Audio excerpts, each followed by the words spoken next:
చాలామంది ఇక్కడ చెప్పారండి, పెద్దిరెడ్డికి మేము చాలా భయపడతారండి మనోళ్ళందరూ. చాలామంది కొంచెం మీరు జాగ్రత్త అని.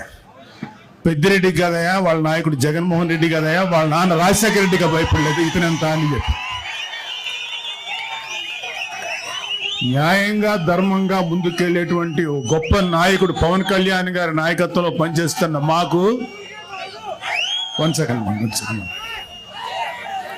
అలాంటి నాయకుడి నాయకత్వంలో ప్రయాణించే మాకు పెద్దిరెడ్డి కాదు కదా, ఏ సుబ్బారెడ్డి పిచ్చిరెడ్డి కూడా మాకేమో లెక్కలేదు. Don't care.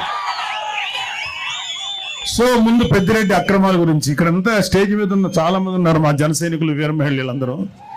అలాగే ఇక్కడున్న ఏ రాయి రప్ప చెట్టు పుట్టం కదిలించినా సరే ఈ పెద్దిరెడ్డి అక్రమాలు ఎన్ని దారుణాలు చేశారు ప్రతి ఒక్కళ్ళు చెప్తారు.